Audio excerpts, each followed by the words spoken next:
Okay, good morning and welcome to the 26th meeting of the Social Justice and Social Security Committee of 2025. We've got apologies today from Colette Stevenson and Michael Mara, and we're hoping that our colleague Jeremy Balfour will join us online shortly. He's not made it yet.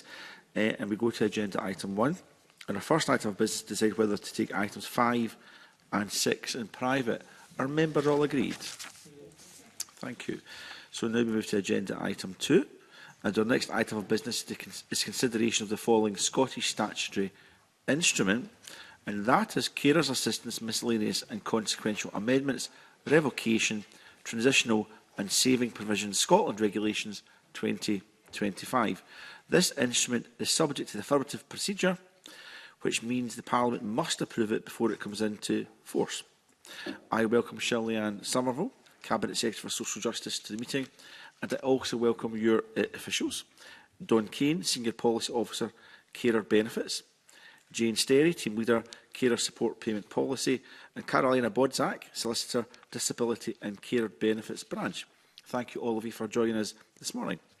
Following this evidence session, the committee will be invited in the upcoming agenda item to consider a motion to approve the instrument. I remind everyone that the Scottish Government officials can speak under this agenda item, but not in the debate that follows. And I invite the Cabinet Secretary to make a short opening statement. Cabinet Secretary.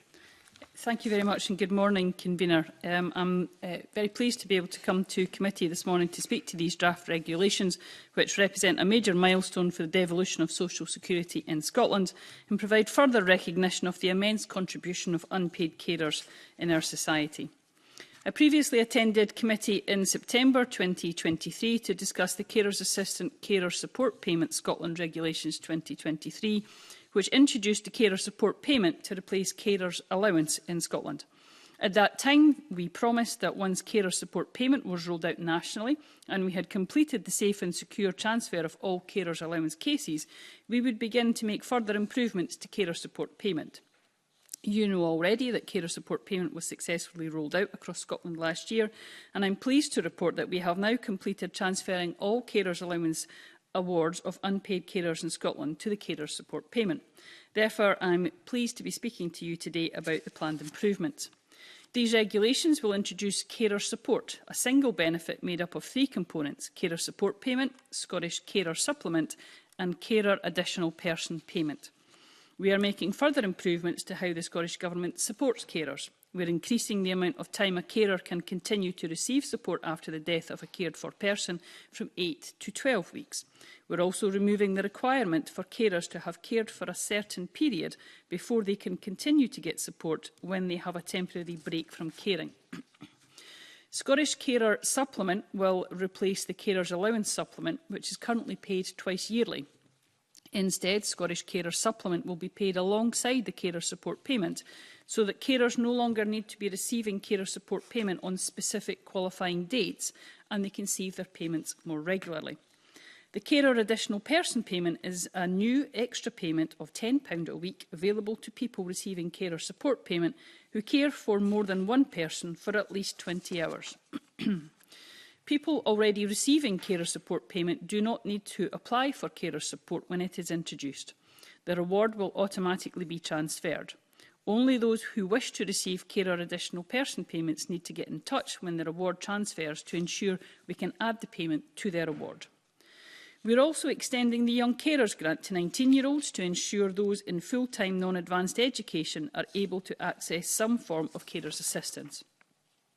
The regulations also make further relatively minor amendments to the principal regulations to clarify existing provisions, including earnings provisions, and those which allow for additional backdated support to be given after an initial award, as well as revoking some provisions which are no longer needed.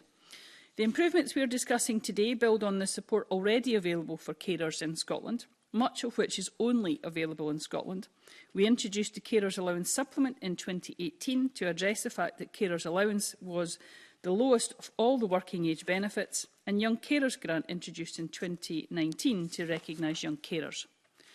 Carer support payment is our most complex benefit to date, and I'm grateful to everyone who has contributed their views and to officials from across the UK for all their hard work on ensuring these new improvements work as intended, with the benefits which remain reserved to the UK Government. I'm also grateful to the hundreds of carers and the Carer Benefit Advisory Group who helped ensure devolved carer benefits meet the needs of those who receive them. I'd also like to extend my thanks to the Scottish Commission on Social Security for their formal scrutiny of the draft regulations. Their recommendations have assisted us to strengthen the detail of the regulations before us today. Convener, these changes will put more money into the pockets of our unpaid carers, and alongside our work to help carers access wider carer support, provide an improved service for them. As I've said before, today is an important milestone, and I welcome the opportunity to assist the committee in the consideration of the regulations today. Thank you, Cabinet Secretary. We'll now move to questions, which of course were directed towards yourself, but if your officials wish to come in, that's fine also. And we'll go to Elena Whittam. Thanks, Convener, and good morning to yourself, Cabinet Secretary, and your officials. I know that what we're talking about today is going to be welcomed right across the country by our unpaid carers. We know that carers are often very time poor and lead very stressful lives. The SCOS report did raise a number of issues where the operation of these regulations could be quite complex. So I'm wondering what the Scottish Government's doing to make sure that carers are very clear about how to get the support that they're entitled to. And this is particularly important when circumstances change. So I was wondering if you could talk a little bit about that. Certainly. As I referred to in my opening remarks, this is the most complex benefit that has been devolved, and that's in many ways because of the integral links between the devolved system and those that remain reserved to the UK Government. It also really does require us, even more than for all other benefits, I would suggest, to ensure that there's no unintended consequences to changes to a carer's benefit here that might actually then be detrimental to a carer when it then impacts on reserved benefits. We're also very conscious about the fact that we need to still try and make this as simple as we can for carers themselves. And any difference between our rules and DWP rules can add to that complexity. So, for example, we will be developing and are developing targeted communications to ensure the right information is there for carers at the right time. Carers currently in receipt of carer support payment will receive a notice of determination to let them know that their benefits will be transferring to carer support with details of the reward. This will outline the components of the carer support and invite them to inform Social Security Scotland of additional people should they wish to receive carers' additional person payment. And it's important that the agency does that proactive effort to ensure that carers are aware of the additional support that they may be entitled to. The change from the Carers Allowance Supplement to the Scottish Carers Supplement is a change, and carers were used to receiving that twice yearly payment. But I think it is important to recognise that this, again, as I said in my original remarks, means that carers can receive that benefit more regularly, and it will be more accurate because there's not that 2 weeks where you have to be eligible or not, and sometimes carers missed out because of a change in income, and we know that's a key challenge. So the changes that we're making are very much an attempt to make this as simple as possible, but we do recognise that's in a complex system. When circumstances change, that is a particular concern that we will want to support people, and that's particularly if it's in the circumstances of a death of a cared for person, and we are ensuring that there is a way where carers can be provided additional support from the agency if, for example, they receive the carer additional person payment, but one caring role does end through perhaps bereavement, and there is work within the agency to ensure that carers are supported. So I give those as some examples, and they are just some of the examples of what we are trying to put in place within the agency to recognise that complexity, work with carers directly, and also, of course, carers organisations to ensure that we are designing that system with them and providing that support where at all possible. Thank you. That's very helpful and reassuring. Thanks. Okay, thank you. Cara Morgan. Thank you. Good morning. I want to ask a little bit about the young carer payment. So that was extended to 19 years old. And you'll probably know that the report said that there could have been an alternative policy choice giving that access to 16-year-olds. And we did have some stakeholders saying that that would have been the preferred choice. So I just wondered if the Cabinet Secretary has a response to that from the stakeholders. Yeah, this is something that I know some stakeholders have asked for in the past. I would recognise at the outset that the fact that we're extending the Young Carers Grant to 19-year-olds is actually following feedback from stakeholders who did quite rightly point out to the fact that some carers who are aged 19 and full-time non-advanced education were falling through a potential gap between the Young Carers Grant and the carer support payment. So this change has came in because we are listening to stakeholders and moving forward with improvements. We do estimate that this will provide support to an extra 1,200 carers in the first full year of 26-27. So we are listening and adapting to stakeholders. There is an area where we have looked at, and I have looked at very carefully over the years on this, about trying to ensure that we are providing young carers support, but that there's not perhaps a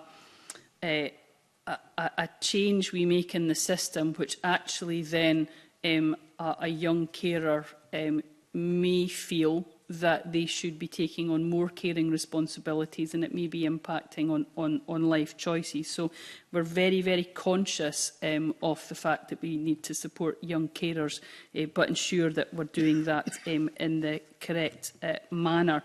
In saying all of that, as I hope we've demonstrated by the changes that we're bringing in today, I'm very, very keen to ensure that we are continuing to review and discuss with young carers in particular the impact of the change we've made today and any concerns that they may have in the future.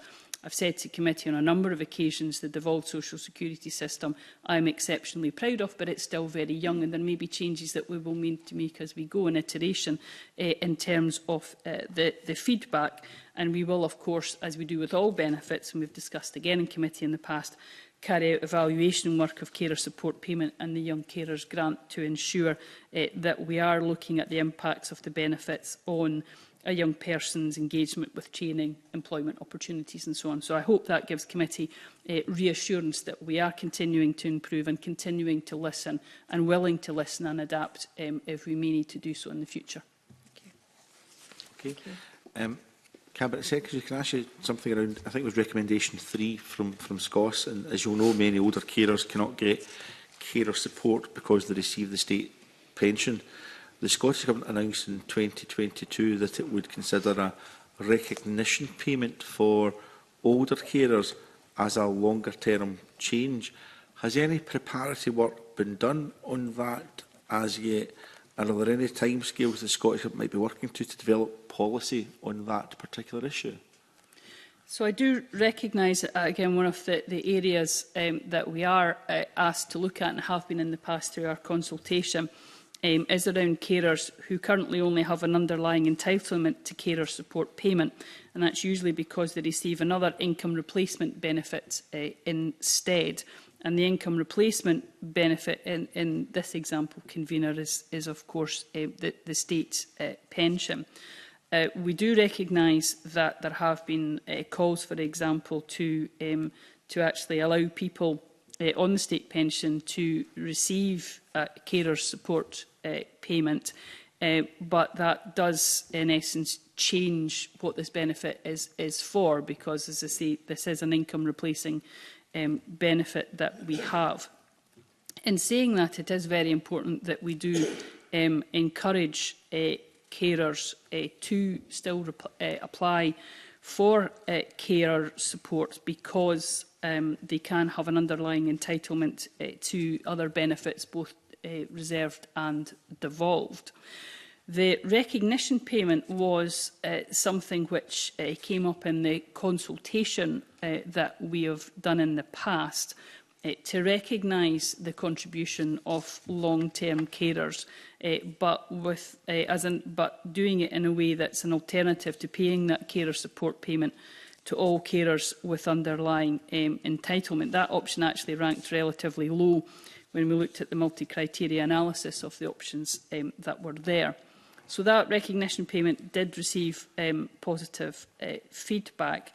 What we've said, and again I refer back to my original remarks, we were processing the new payments, we were completing the case transfer, we said we'd deliver the changes, and we're doing that today.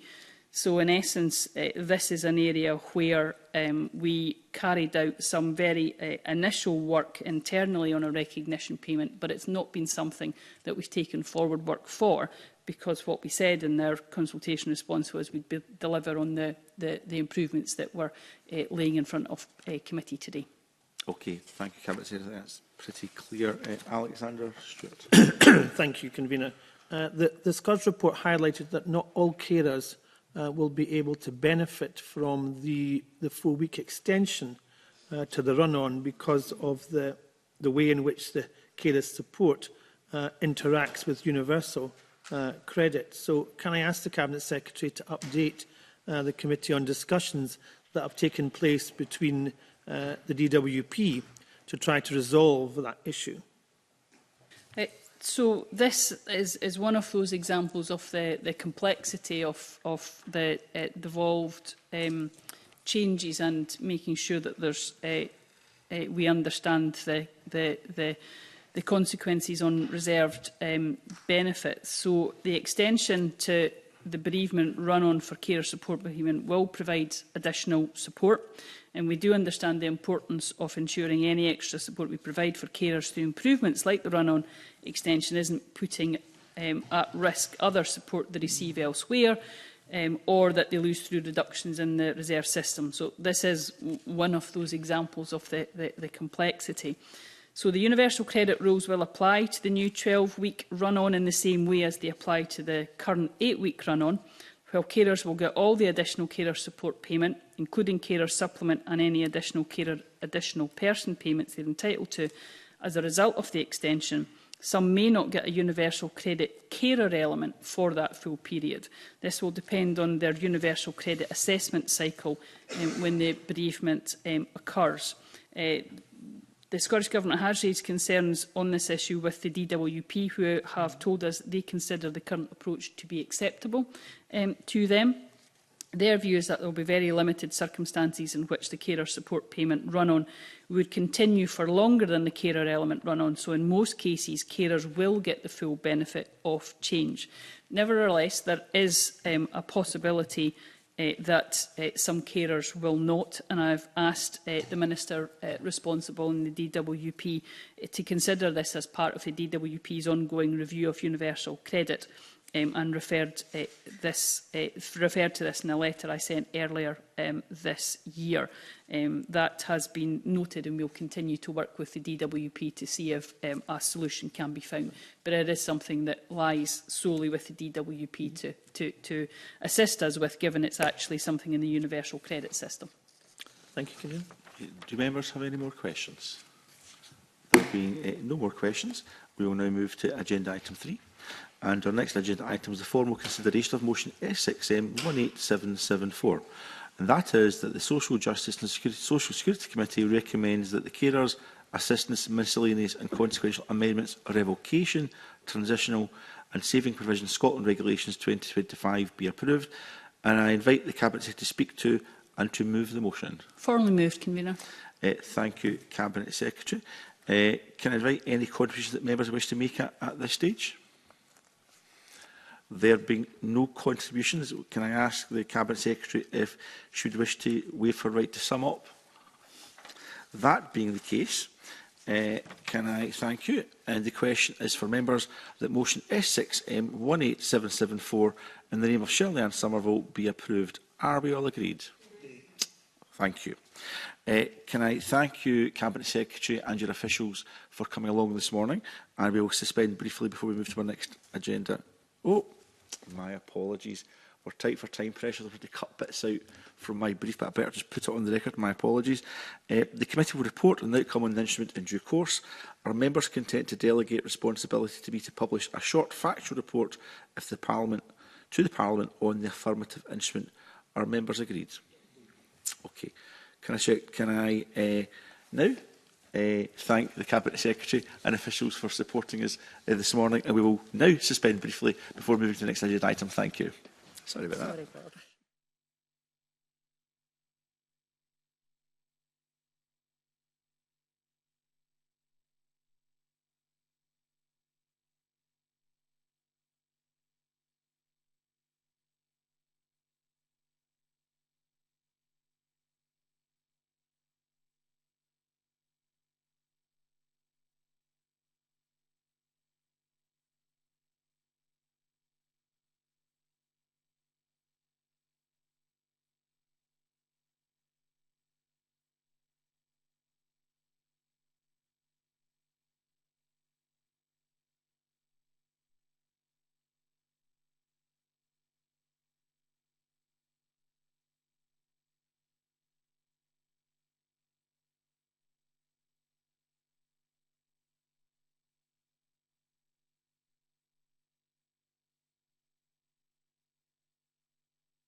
Okay, welcome back, and we move to agenda item 4. Our next item of business is our first evidence session on the Wellbeing and Sustainable Development Scotland Bill. I welcome to the meeting Professor Colin Reid, Emeritus Professor of Environmental Law at the University of Dundee. Thank you, Colin, for coming along. Colin's in the room today, but also Professor Calvin Jones, an economist, who is joining us online. Thank you, Calvin, for joining us today.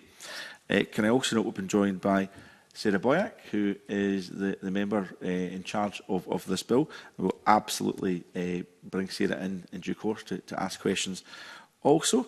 And we will move to the first question, which is from myself. Just a very general opening one. And in asking this question, can I just note that we've got lots of questions to try and get through this morning, and almost every area of the bill will be covered. I know it will be very tempting for yourself, Colin and Calvin, to stray into aspects of the bill that maybe we're not mentioning just now, but if we can try and keep answers focused, I know that's very difficult to do sometimes, but that would be very helpful. So I'll start off. The policy memorandum explores the concept of policy coherence for sustainable development. Do you agree with this analysis, and can you share any examples where such an approach has resulted from legislation? And we'll start off with Calvin. Calvin, can you go first, please? Yeah, thank you very much, Chair. I'll speak to the experience in Wales. There was a definite attempt to encourage policy coherence through the Future Generations Act in Wales 2015. I think this has been partially successful. So there's now almost a de minimis approach in terms of ensuring that policies across a range of Welsh Government activities are in line with the bill. This has tended in some cases more to tick box rather than compliance rather than active shaping of policy in line with the spirit of the legislation. I would also say that the Future Generations Act has made modest changes to the direction of bills. So whilst it might somewhat shape the ways in which subsequent legislation or policy or strategy development is developed and enacted, I wouldn't say it has changed markedly the ultimate objectives of those legislations or policies or strategies. Okay, Calvin, that's very helpful. If you've got any specific examples of those modest changes, if you could follow up an email or in writing, that'd be very helpful, just so we can see an illustration of that. Colin? I think it's absolutely right that sustainable development requires coherence across government. If you go right back to the start of devolution, you have Lord Sewell talking about this in the very first down-to-earth sustainable development, saying that sustainable development is not a single policy, it is an approach to all policies. I think that's absolutely right. When you think about the role of legislation, it's only part of the picture in trying to get a coherent policy across things. Legislation comes into being because already there's a movement towards something being recognised, respected, taken into account across all of government. So it's a difficult question to isolate what legislation in itself is achieving apart from the wider current of events. In terms of examples of things making a difference, I suppose one example would be the public sector equality duty, where the requirement to have regard to equality has been built into public sector decision-making in a way that it wasn't beforehand. Okay, thank you very much. We'll move to Elena now. Thanks, Convener, and good morning to both of you. The first question that I have is round about the fact that previously the Scottish Government did commit to legislating in this area on wellbeing and sustainable development, and then chose not to proceed with its own legislation despite consulting on it, and indeed not to support this bill. Do you feel that the policy objectives in this bill and policy memorandum require legislation in the first place? I don't think they absolutely require it. In the papers, there's a reference to the report by Carnegie UK on different ways in which sustainable development could be built into governance across the country. The point is that since the 1990s, we've been talking about sustainable development. And if you look at what's happening across government, across public sector, you wouldn't necessarily see it as being a driving force for policy formulation and so on. So there's an argument that something needs to be done, and legislation may be a part of it. But passing a law by itself, as I'm sure people in here know well, passing a law by itself doesn't mean much. It's all about how it's implemented, how it's followed through, whether there's the political will, the culture actually to run with the provisions and make them a real part of how government runs. Could I ask Professor Jones, perhaps from the Welsh perspective on it, is there a belief that the implementation of this in the Welsh context is actually going to aid the sustainability going forward? Or in the absence of that, were you seeing progress in that space anyway? I think the Fifth Generations Act has, in many ways, made progress, again, modestly quicker. It has created new structures which, whilst bringing their own overheads, have enabled public bodies to work better together in areas around, for example, climate resilience and mitigation, nature protection, equality, and so on, through public service boards and other structures which require that coherence at a spatial scale, for example. What I would say is in my opinion, the major success of the Act is it gives good people the excuse to do the right thing. So now if you are trying to do the right thing within an organisation, the right thing in terms of planning for the future, being more long-term, being more integrated and collaborative in your approach, it's very difficult for a line manager to tell you to stop, because you are obviously clearly acting within new and important legislation. So in a way, I think quite a lot of the impact of the Act are quiet and cultural, and they're not necessarily in the big court cases or the big changes in policy you might see.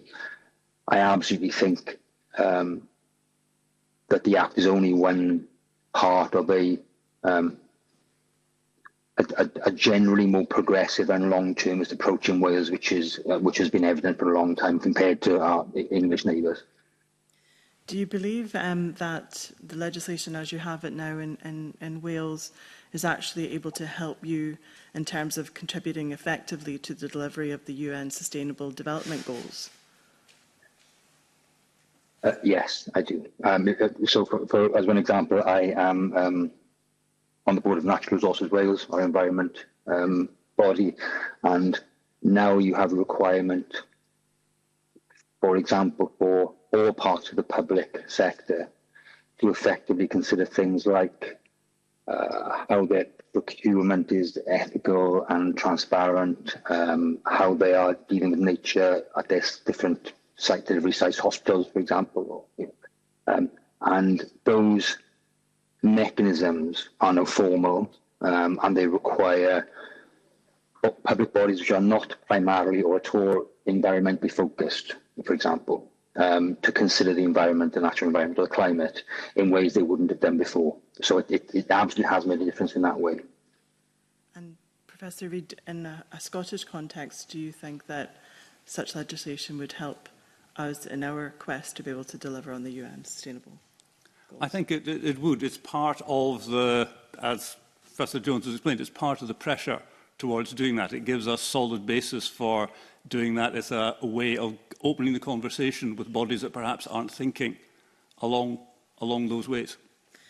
And in the Scottish context, to continue on that, do you have any understanding or any thinking round about why perhaps the Scottish Government decided not to pursue such legislation, and perhaps thinking about how we could strengthen duties round about the National Performance Framework and how public bodies actually deliver on those goals and within the Community Empowerment Act? Do you have any sense of why they abandoned the plans? I don't have any insight into why the Scottish Government made the decision it did. I can understand worries about costs, adding in extra procedures, duplication with existing statutory duties and existing procedures. And in the National Performance Framework, you do have a possible mechanism to give sustainable development in all its dimensions a higher profile and to use that for the long-term coherent planning that is necessary. But we've had the National Planning Framework for some time. We've had commitments to sustainable development for some time, and that's not really taking things forward. The other thing that's perhaps to some extent an elephant in the room here is what's happening about human rights. If there is going to be a delayed new human rights framework, and the human rights it covers extends to the right to a healthy environment, the social and economic, cultural rights that are being talked about, that's going to add another layer of doing things and how that's going to fit with the existing structures, with possible new structures here and so on. It adds an area of uncertainty about what's the best way forward. And finally, for me, convener, on this section, I guess it's just to ask a question round about the well-being aspect of it, because we've talked a lot about the sustainability aspect of it and thinking about that. How, in the absence of this type of legislation, how could we ensure that we were having due regard to well-being within the frameworks that we already have going forward? Again, there's options to do that within performance framework, within policies and so on, but having the statutory basis perhaps provides a slightly stronger, higher level basis which people can refer to. And as Professor Jones said, it's often about giving ammunition for the people who want to do something, to do it, to get over the opposition, to open the door to people who aren't particularly thinking about it. It means if you have this sort of thing in statute, it means that individuals and bodies can't close their ears to that argument. It's always going to be a good reason for doing something, which has to be weighed with others, but it's always a good reason for doing something. Thank you.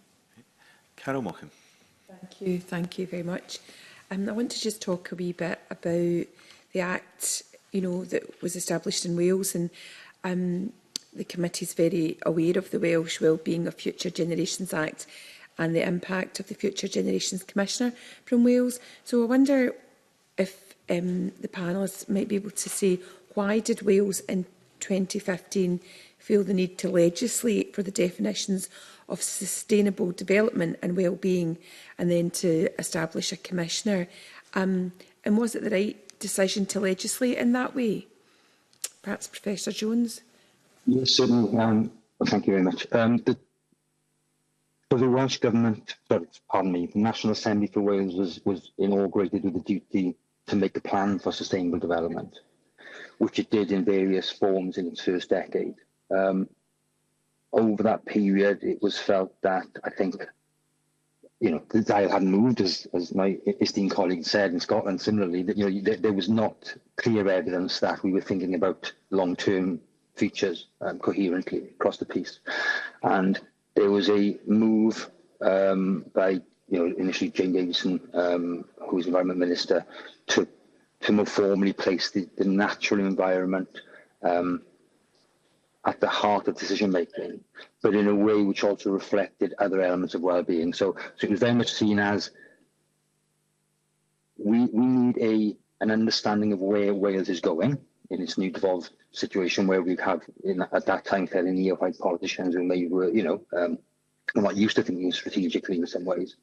And it's very important to remember that the legislation followed an extensive period of consultation, collaboration, and national conversation for a number of years, where those 7 goal areas were kind of formalised and then turned into legislation, albeit with lots of fits and starts. I think it was considered that existing, I'll say UK, England and Wales legislation didn't allow us to shape the thinking and strategy development, policy implementation of public bodies in a way that appropriately valued future generations' well-being, quite apart from the environmental, considerations. Like from a social well-being perspective, having that equal weight given to future generations, I think it wasn't considered fit for that purpose. And given our legal duty for sustainable development, new legislation was considered required.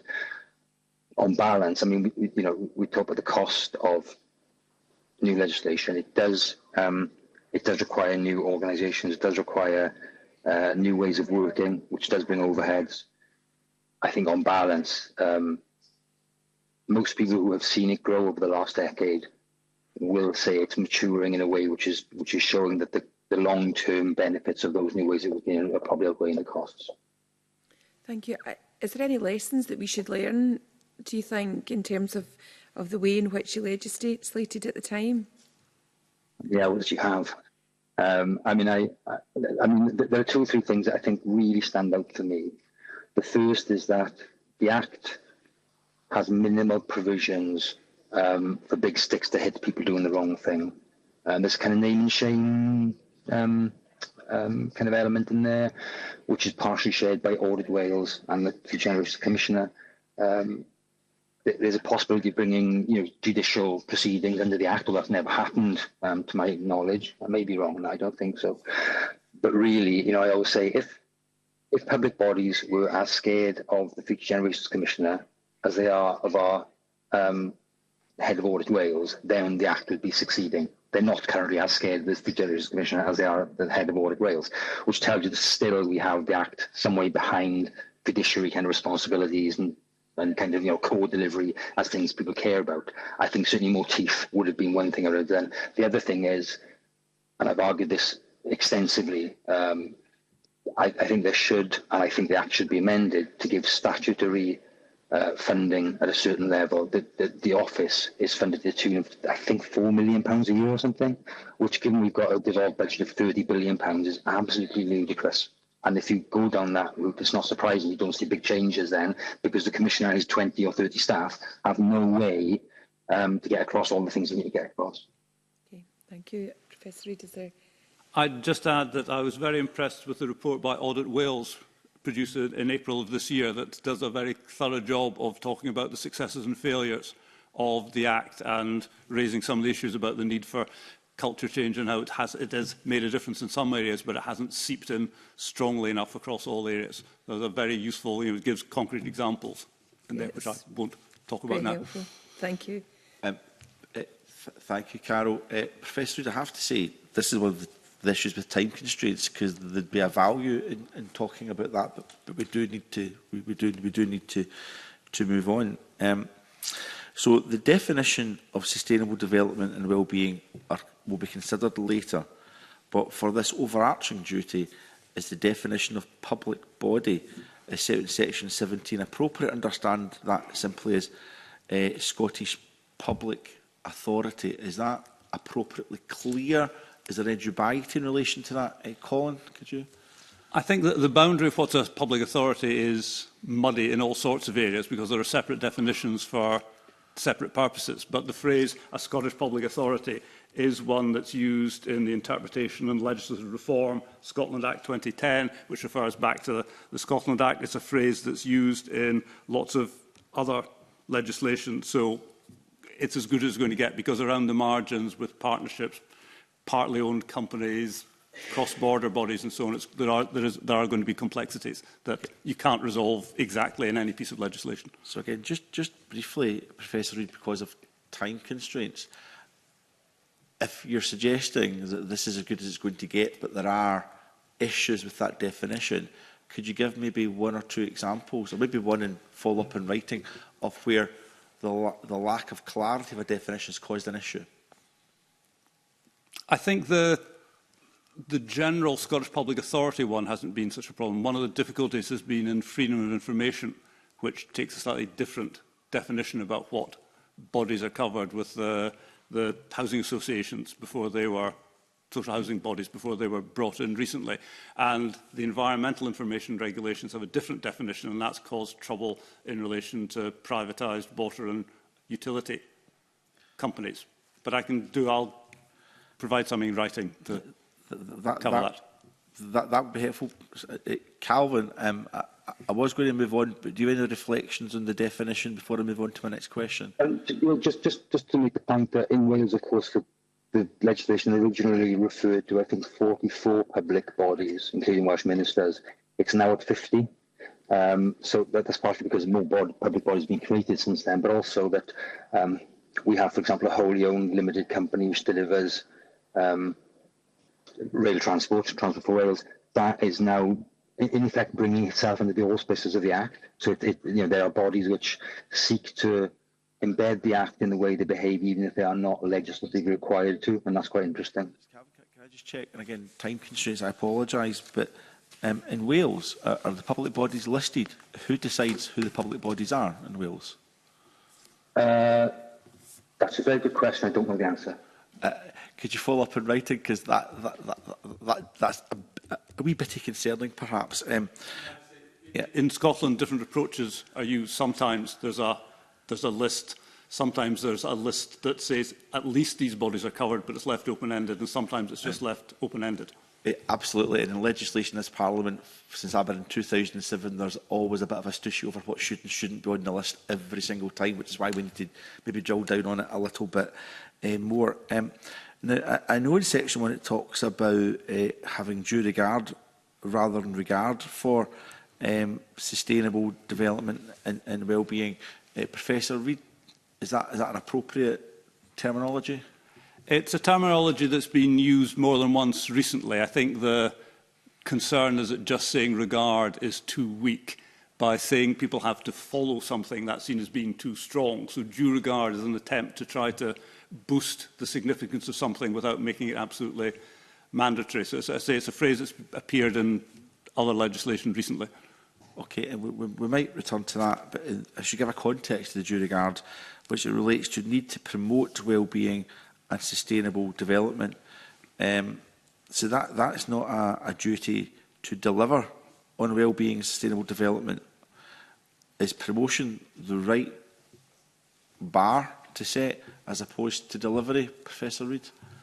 In a sense, that's a policy choice, what level of obligation you want to place. I think if you made it deliver, it's a question of, well, is every public authority in a position to guarantee delivery of all the things that need to be done? Because to achieve sustainable development, to achieve well-being, there's often lots of contributions from lots of different bodies have to come together. If you're saying you have to deliver something, you've got to have a clear way of measuring whether or not it has been delivered, which means that the whole structure has to become much more formal, much more precise and detailed, whereas promotion tries to make sure that sustainability, sustainable development and well-being are important issues that are really going to carry weight when the conflicting pressures on a public authority are weight, but they're not always going to be the decisive one overriding all the other things that Parliament has said are important. Professor Reid, I think that's very helpful, because later on we'll talk about the powers of the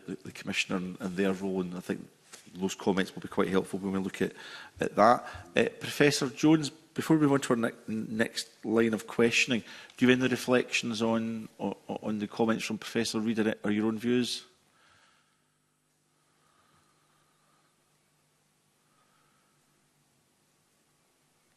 Thank you. I'm just waiting to be unmuted there. No, I'd agree fully with Colin. I mean, there's clearly it's inappropriate, for example, for bodies to be asked to deliver well-being when in Wales, for example, we don't have a devolution of social services, welfare payments, and so on. So there are elements of well-being which are wholly without the regional kind of competency. So I think due regard is a good level to be at. Okay, thank you, Professor Jones. Move to Elena Whittam now. Thanks, Convener. And just a few other questions in this kind of space. The bill outlines that public bodies must have regard, maybe we think it might be due regard, to guidance produced by a Future Generations Commissioner. Do you have any thoughts on how this duty might be exercised and how we could ensure that there's consistency in application? I also have questions around about the interaction with local strategy settings. So if we think about community planning partnerships who are not a legal entity but actually set a lot of the strategy locally, how would we ensure that they would be having some type of due regard to wellbeing and sustainability, even though technically they lack that legal status? I don't know if Professor Reid, you want to start? I think that's highlighting the complexity here and the interaction between any particular statutory duty, policies in various areas and the different responsibilities of different bodies and how they all fit together. And the idea behind having something like this bill, as they have in Wales, is to try to provide a sort of coherence and overall plan, sketch map, sense of direction, which can be a point of reference as all these things are going forward. That if you go to local authorities, the number of things they have to have regard to, I don't think anybody's ever tried to list all the different things they've got to do, all their statutory duties to have regard to things, and then all the different policies from Scottish Government, Central Government, the policies they've agreed with their partners of various sorts. So it is a very complicated landscape, which is why making progress comes down, in a sense, to political will and culture as much as any formal mechanisms. But the formal mechanisms can be a useful way of moving the ratchet, moving things for a point of reference when people think things are being ignored or want to emphasise particular things. I know that's not a particularly helpful answer, but I think that's the messy reality of government when you're putting together policies from lots of different areas and bodies at lots of different levels. And in the Welsh context, Professor Jones, how is it measured whether public bodies are? I'm assuming that there must be guidance in the Welsh context as well. So how is that measured? You both spoke about an audit report on it. I also had concerns around about how Audit Scotland would have a role in assessing whether public bodies were paying due regard to the legislation as set out. Could you give us a wee bit of insight into the Welsh context? Yeah, certainly. So, as I think I said a while ago, there's very little in the way of teeth in how the Act works in ensuring or forcing bodies to act within the spirit. Bodies are required to fulfil their duties in terms of having wellbeing plans. So they set wellbeing objectives. They're required to build plans to deliver those objectives. They're self-set, those objectives. So the question about whether you might not set stretching objectives for yourself and then deliver them is an interesting one. Audit Wales and the Commissioner has so far interpreted their role, and the Act lets those two bodies kind of do this. They've interpreted their role as far more in the way of guidance, encouragement, help, celebrating successes, celebrating best practice and spreading best practice rather than chastening the laggards. I think that's fair enough to say. In the first decade, certainly, it's been much more about helping people deliver sustainable development through the Act than it has been forcing people to fulfil, as Colin says, a very complex set of potentially kind of formal quantitative metrics, for example. I will make a point in terms of you mentioned, I think, local planning partnerships or something similar. We also have lots of similar complexities in Wales. In Wales, we have consensus politics, and it's a consensus of 19 rabbits and a polar bear. And if a polar bear says it's really likes the well-being of the Generations Act and it really wants the rabbits to kind of structure their delivery and their the funding bids, for example, around the precepts of the Act, then you'll find that everyone else will do that, because in Wales we're quite heavily kind of centrally funded and then dispersed from Cardiff Bay, and therefore there is the extent to which Welsh Government ministers are seen to be fully supportive of the Act, and then their civil servants carry that through in terms of how they procure, how they engage in partnerships, how we create new bodies, as we have in Wales, a long history of creating new bodies, and we continue to do so. Then that cultural stuff that Professor Reid was talking about, it becomes really important. And if it's not to become an expensive tick box, then governments, successive governments, have to own it, and have to, obviously the ministers themselves are under the auspices of the Act. So ministers have to be seen to be following the Act and walking the walk as well as talking the talk. Without that, it just becomes a hollow shell, I think. Thank you very much for that, and thank you for putting that very colourful and very helpful analogy on the public record. Having been a member of a community planning partnership for years, I won't say what animals I thought were accompanying me around that table. Thank you. We will find out once we go into private session, Professor Jones. Marie McNair. Thank you, Convener. Good morning, panel, and thanks for your time this morning. Section 2 gives a definition of sustainable development as sustainable development is development that improves well-being in the present without compromising the well-being in the future generations. Is there a need for a definition of sustainable development in law, and do you have any thoughts on the definition shown? Yes, there definitely is a need for definition. The consultation before the bill was produced identified 35 times, I think, when the term sustainable development is used in Scottish legislation without a definition. And the danger is that different people have very different ideas for it. And particularly, you find in some of the legislation, the phrase sustainable economic growth is used rather than sustainable development, which means something very different. I think this issue definition has been around for a long time. Again, if you go back to the 1990s, the paper then talks about it's a pity that the issue which everyone on the planet will have to tackle at some point has acquired this impenetrable title. It's even more problematic that no definition exists which can be understood by everyone and built into their lives. And that's still the case. In terms of the actual definition and experience of running with it, the fact that it's based on the well-accepted Brundtland definition is a strength. But I think, particularly the way that has been interpreted in some contexts, what's lacking is something that emphasises the importance of ecological sustainability, of living within the boundaries of the planet, because without that, nothing else can happen. Now, the Brundtland text does go on to talk about that, but it also goes on to talk about the overriding need of the world's poor. And that element tends to get forgotten in the same way as living within ecological limits tends to get forgotten. So actually putting that embedding that paramount issue in the definition, I think, would be a good change. Thank you. Professor Jones, do you have anything to add? Yeah, I do. Certainly agree with Colin that the Brundtland definition, which you also use in Wales, largely is the best place to start. And I think I would also echo this idea that one needs to be expansive in the interpretation of that. Now, it's interesting that until quite late in the progress of the bill in Wales, there was not an element in terms of the goals of the bill to consider global responsibility.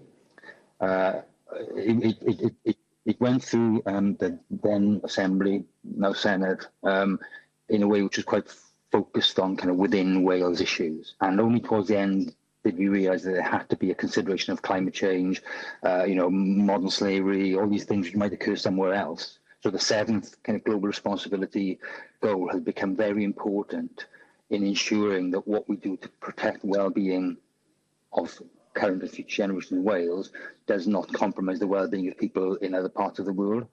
And I absolutely agree with Colin that it is really important to recognise those elements, which obviously were, part and parcel of the debate back in the 1990s, but sometimes can be forgotten. And I would also echo the point about sustainable economic growth, which is in the absence of a strong definition of sustainable development, you can end up in places which are very difficult to defend. You know, I mean, you might argue there's no such thing as sustainable economic growth, for example. So, you know, you want something which is really clear that you are looking at the ultimate objective of sustainable development, not the ultimate, not some kind of mechanism of getting there, which might be economic growth or might be something else. Thank you. That was really helpful. Hand back just now. Okay, thanks. Move to Alexander Stewart. Thank you, Convener. Do the witnesses have any observations on the definition of well-being in the mandatory difference of the definition in legislation? Because, as I say, the whole definition of well-being, does it differ in any way from other parts or other areas within legislation?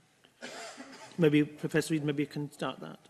I think defining well-being is inherently difficult because there are so many different elements to it that contribute in different ways. But to some extent, because since you're not having to measure does somebody have well-being or not, you're talking about promoting it, moving towards it, you can get away with a certain amount of fuzziness around the definition. One consideration here, again, comes back to the issue of what's happening with relation to economic and social human rights.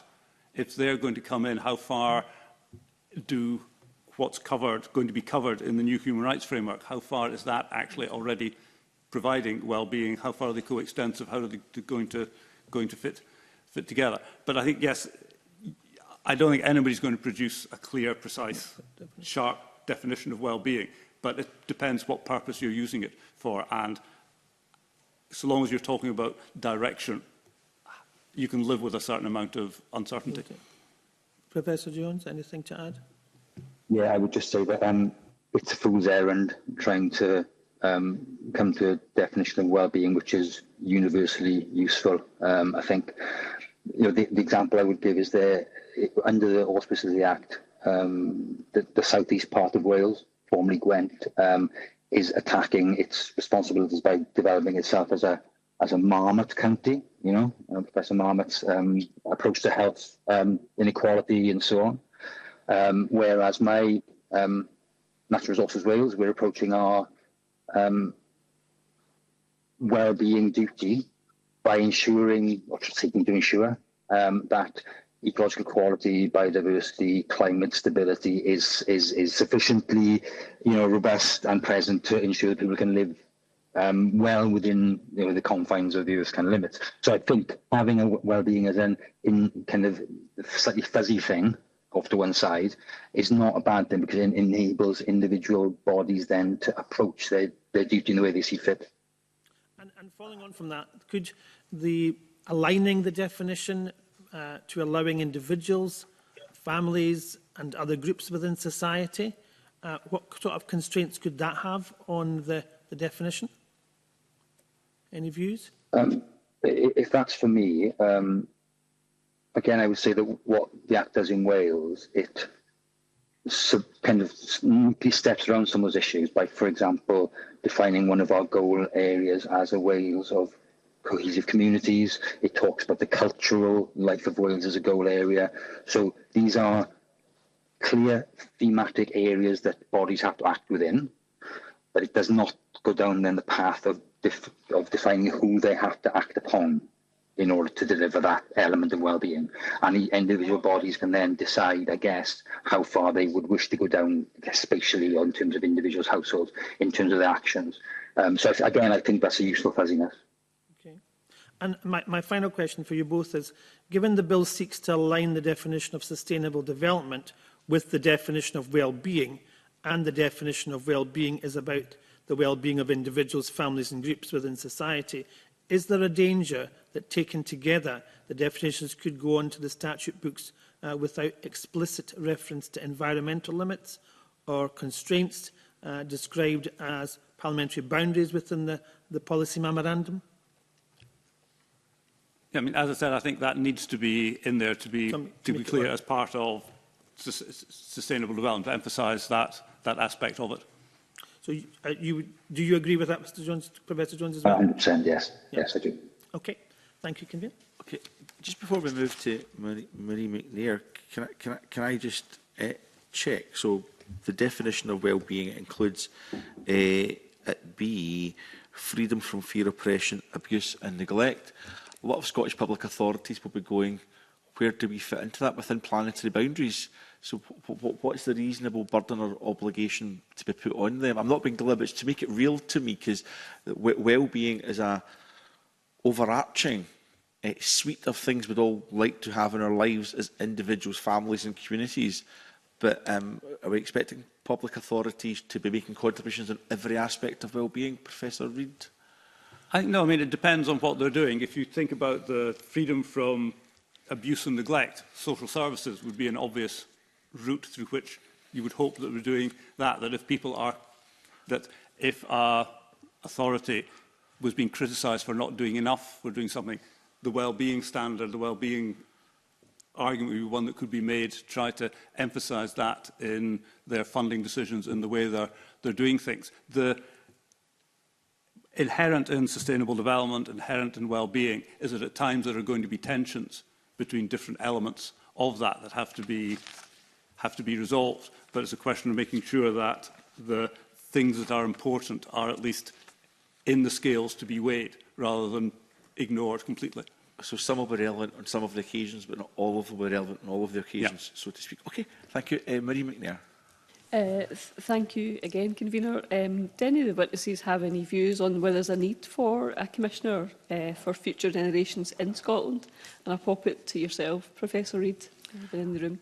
I think there's, as we've said, to achieve sustainable development and well-being, to have that at the centre of policy making and governance, there are different routes to that. You don't need to have a Commissioner, but it can be useful because it provides a focus. It's somebody who's going to keep at the door, keeping in check. It's a source from which guidance, advice and so on can be got. Now, that could be provided in other ways, but as this Parliament has decided in other areas, it's thought useful to have a focal point, a target, somebody, particularly because these issues are so cross-cutting, that they can fall, everybody can think somebody else is dealing with it. So having a Commissioner who's got the one idea, focus on it, is good, but it's not the only way of achieving that.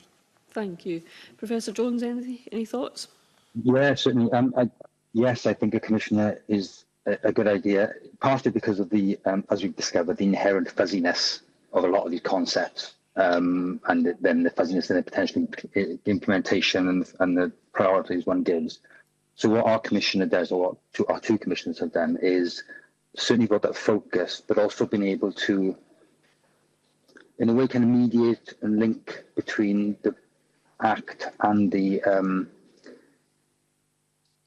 and what's needed in Wales now. So, for example, our current Commissioner is very interested in the food system. He's interested in health. He's interested in various cultural elements, and he effectively tries to set, I say, priorities in those areas, and to try and focus different parts of the Welsh public estate and, you know, private and other bodies on how we can address some of these well-being affecting systems, if you like. So I think that's a very useful thing to have, quite apart from the snazzy kind of media. Oh, look, the Commissioner is really cool and they're off to do this kind of big conference in Brazil, which, you know, has been probably the most successful part of the Act in Wales the last 10 years. Everyone knows about us now, which didn't before. So, you know, that's not a bad thing either. I would say that coming back to the earlier point I think the Chair made about how bodies are responsible for well-being even in areas they might not see themselves to be.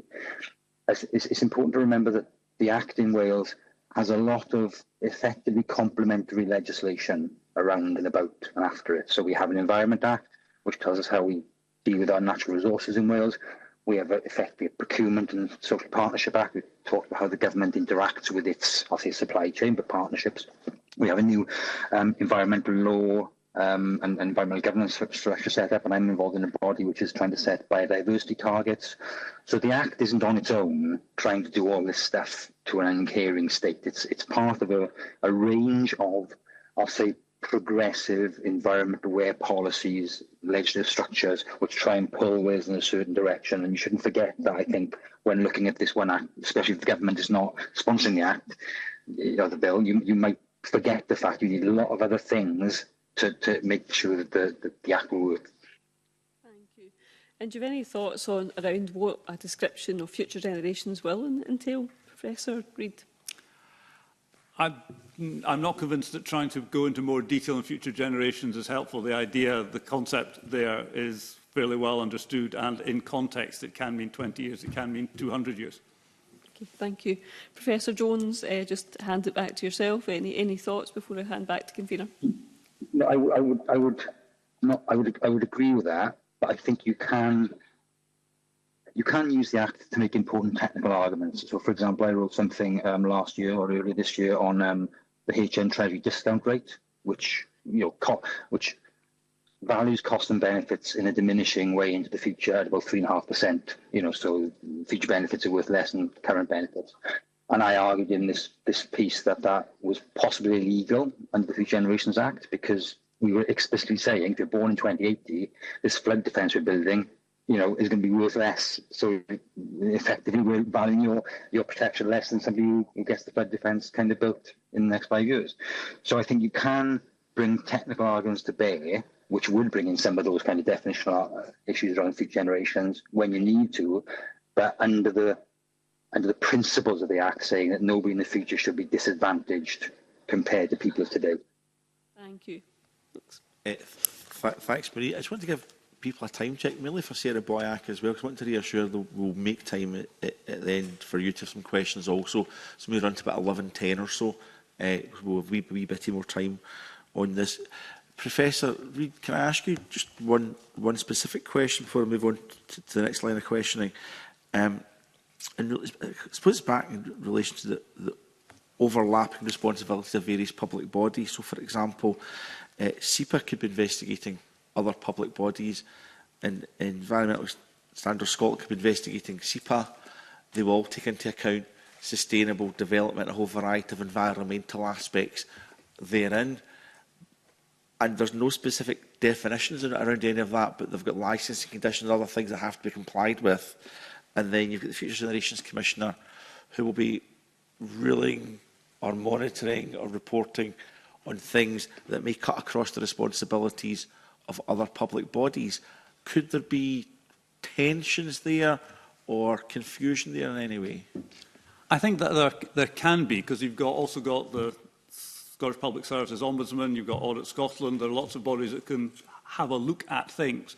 But generally, those bodies seem to manage to sort this out themselves. So if you take Environmental Standards Scotland, for example, they've got memoranda of understanding with the various other bodies that sort of set out their remits, that sort out what they're doing. And I think that it's probably better to rely on the common sense and good working of these bodies trying to make a success together, rather than trying to put in formal structures or rigid boundaries, which are never going to fit all the circumstances. Okay, that's helpful.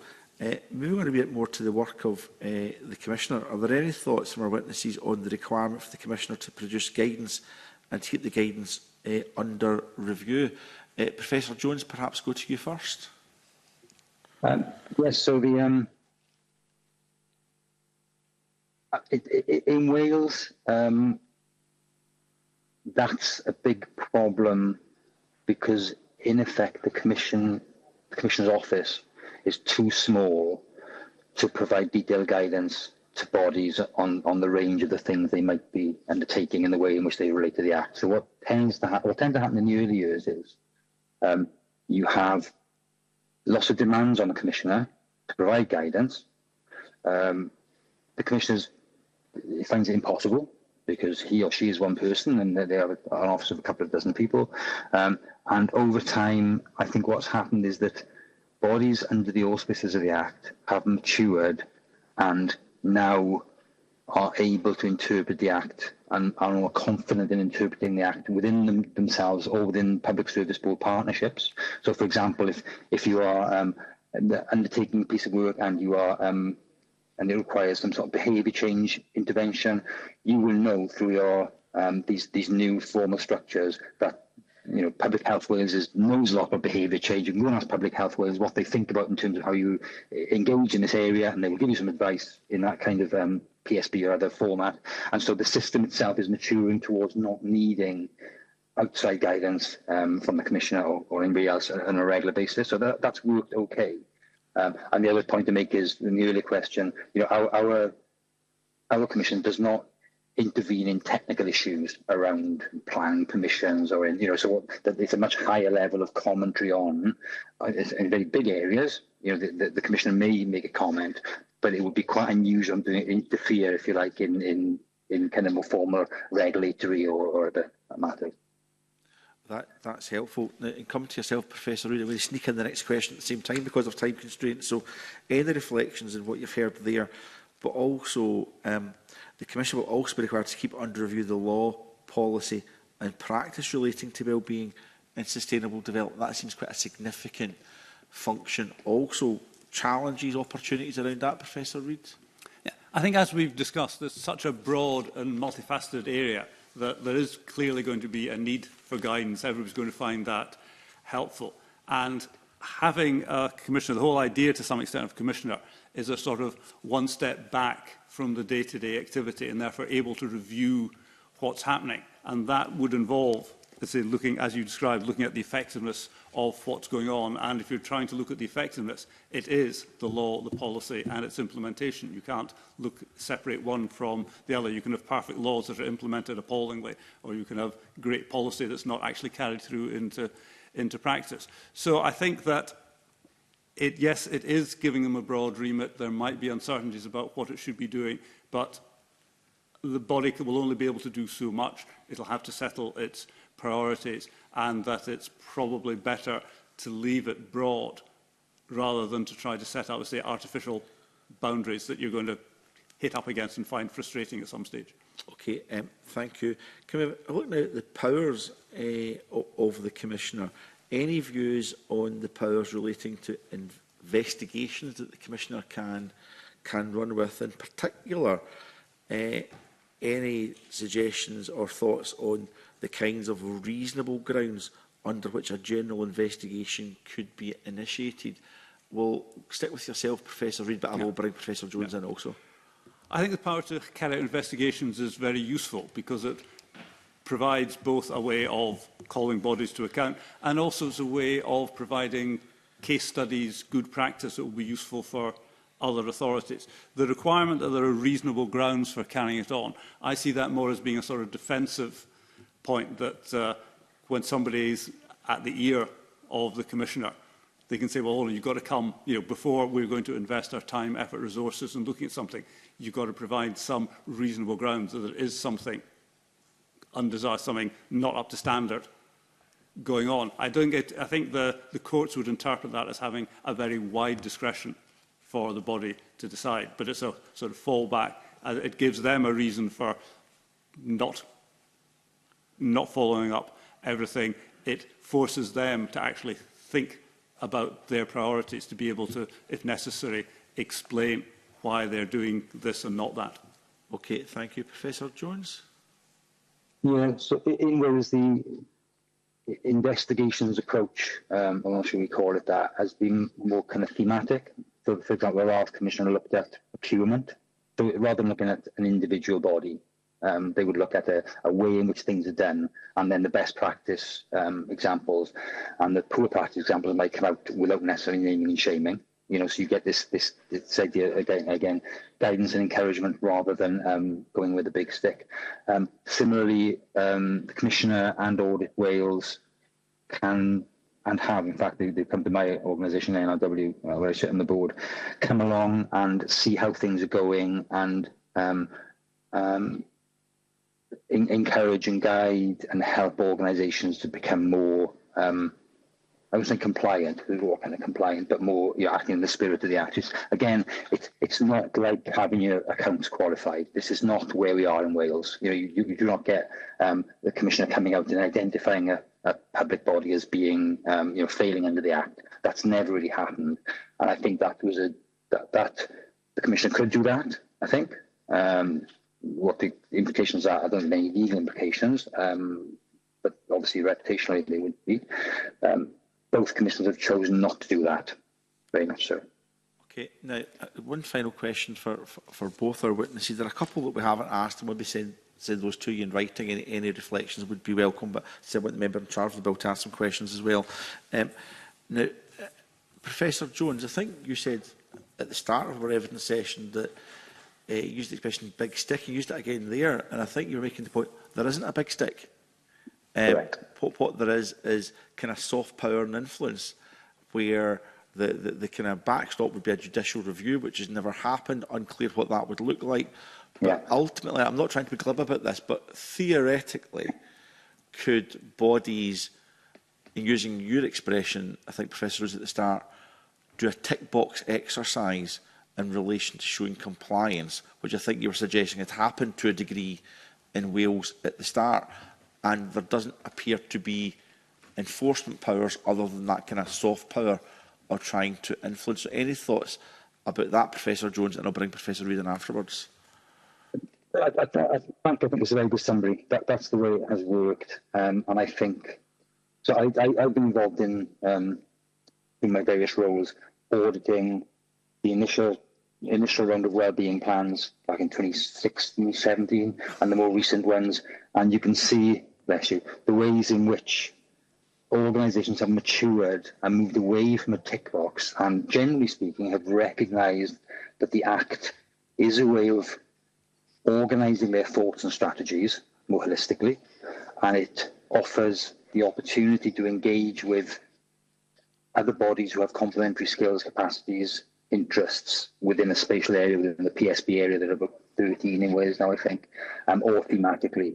So I think that it is a problem that there's not a big stick maybe, but it's becoming less of a problem because in conjunction with a lot of other legislation which has more directiveness around, for example, public procurement approaches, there's a general move towards, you might argue, more progressive and long-term approaches, and the Act is only one part of that picture. Okay, thank you. So, Professor Reid, I suppose we're asking whether the powers of the Commissioner are sufficient and if they need to be extended, and I suppose if so, would that have to be consulted on more widely because it's not contained within the current provisions of the bill? I think there are two things to say. The first is, if you're going to have more formal powers, you need to have much clearer, more precise definitions, formal procedures, due process and so on, that complicates the whole thing and gets in the way of what you hope might be a constructive dialogue moving people forward. In terms of, is the power enough? Well, that comes back to where we started. It's about political will and culture. The Ombudsman doesn't have direct mandatory powers, but the Ombudsman is well respected. Generally, their recommendations are followed through. If the Commissioner is seen as being a significant body who should be listened to, that has the support of government, other public bodies, then talking to somebody, pointing out you could be doing better, will be enough. If it's seen as being a sidelined, somebody you don't really have to worry about, then you fall back on the tick box and ignore it. Thank you very much. Sarah Boyack, you've been very patient. We've a bit of time left for you to explore any themes you want to ask questions on. Sarah? That's very much appreciated. Thank you, Convener. It's been really good to be able to listen to the committee colleagues' questions. Could I kick off, Professor Jones, by asking you about a couple of the comments you made during your earlier answers about the extent to which public bodies have been seen to improve their actions on these issues since the Welsh Future Generations Commissioner took place, and you reference modest change, maturity of public bodies over the last decade. Are there practical examples you could give that would evidence what you meant about that? And is it preventative spending? Is it policy direction? Do you want to give us some, just to bring it to life? Yes, certainly so.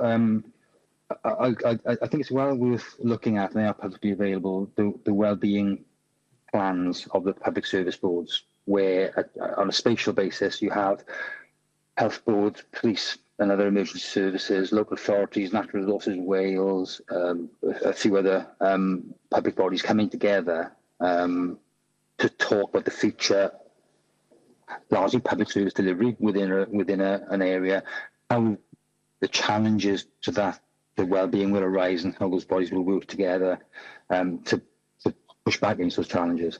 And those plans are much better in the second round than they were in the first round. So I think that's one example where you can see there's more collegiate approaches, more collaboration, more unity of understanding around concepts. So we, for example, we National Resources Wales help those bodies in the area of things like climate change and ecological function, and the questions we are being asked have improved in terms of their maturity much over that last 10 years. I would, however, say that it's important to recognise that the Future Generations Act is emblematic of the way that we do policy in Wales, and it does not directly shape policy in Wales. So I'll give you an example. The most obvious example of the last few years of policy divergence from the UK government was in the 20-mile-an-hour speed limit area. That was not under the Future Generations Act. That was just a government policy directive. We had confidence in that. We did it. We decided 20 mile an hour in urban areas, as a starting position, and then with some variation.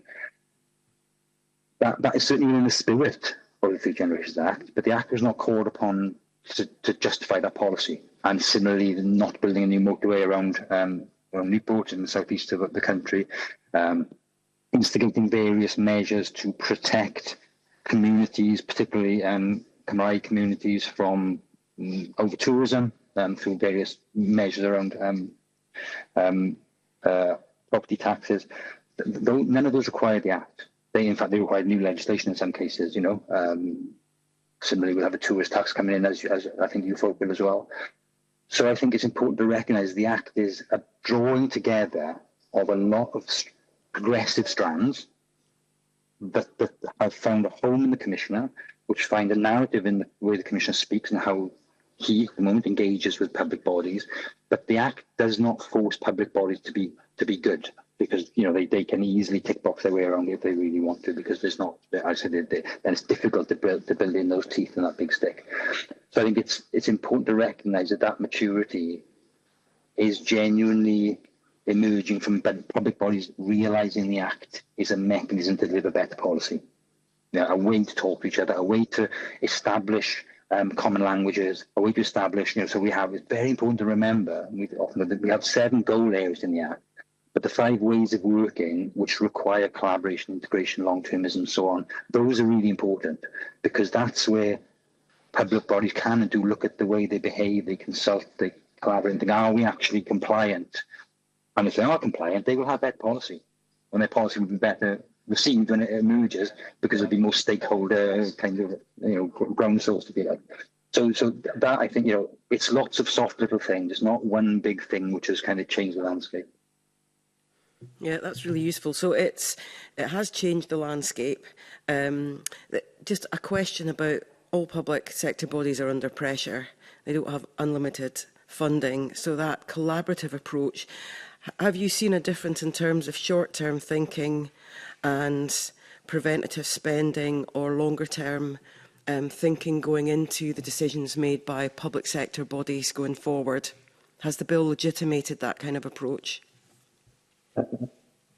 Yes, it has, and I think if you look, for example, at the most obvious example of this is the way that Public Health Wales has become a very important part of our public service landscape in a way it probably wasn't prior, and the way in which Public Health Wales is recognised as an important resource to help deliver not public health, obviously, but wider range of services, I think is an indication of the ways in which bodies under the Act are looking at how they can do things in a more long-term way. And I guess the other area that springs to mind is in the area of climate change preparation and emissions mitigation. So, PSBs now increasingly are developing climate change risk studies relevant to their areas, and then with 1 or 2 leaders, Pembrokeshire particularly, thinking about ways in which to invest to alleviate those risks. And that is being done within the structures of the Act, within the public service boards. Right. Thank you. That's been really useful getting an actually how things have changed and where the strengths have happened and where it's still challenging for public sector bodies. Can I move to Professor Reid now and ask about the issue in Scotland in terms of the issue about guidance for public sector bodies, both in terms of the pressures they're under, but also that comment that was earlier referenced by Professor Jones about legitimating action in organisations where it might not be seen as centre stage, but in terms of the bill, it would actually be requiring action on wellbeing and sustainable development principles?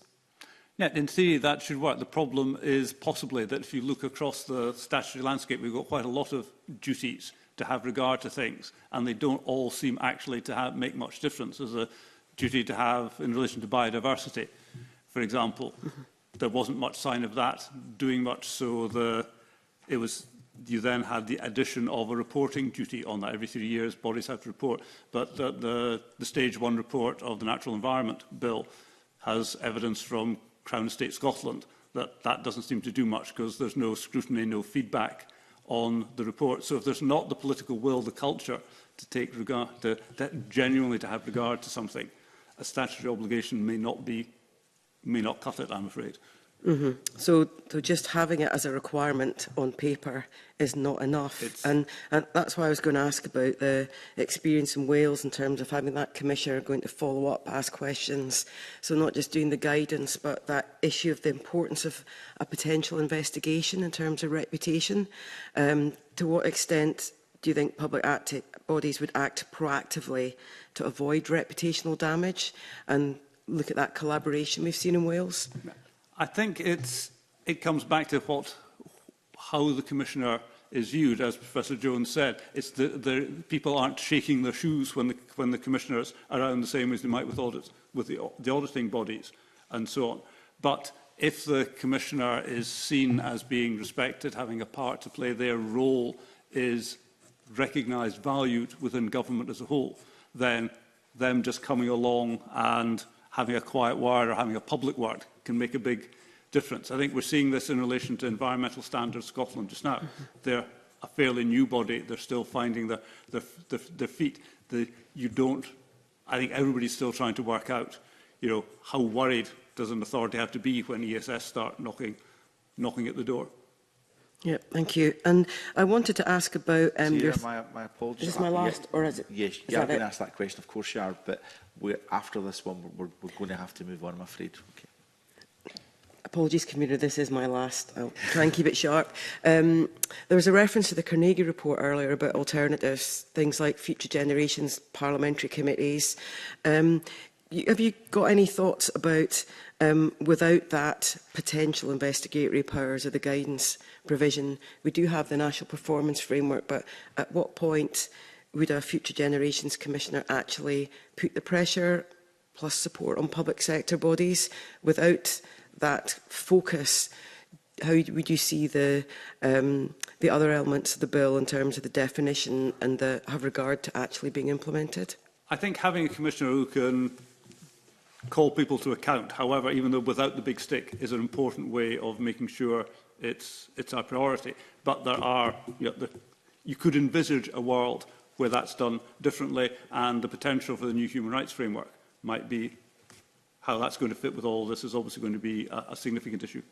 Yeah, and I was thinking about both the guidance and the fact that there could be an investigation. It does seem in Wales that has raised the bar in terms of public authorities.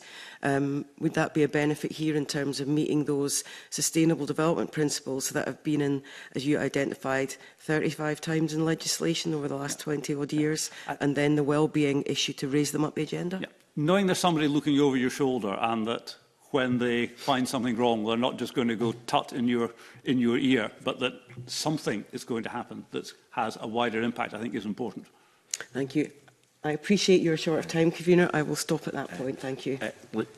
Sarah, thank you very much. We could have asked lots more questions, but we are under time constraints, so thank you, Sarah, of course. But thank you to Professor Reid and Professor Jones for supporting us with our scrutiny this morning. Any additional reflections, please do follow up in correspondence with a couple of wee questions we also didn't get to ask. We'll maybe make you aware of those, and if you want to reflect on those, that would be very welcome also. So we'll now, that concludes my public business. We'll now move into private session. Thank you.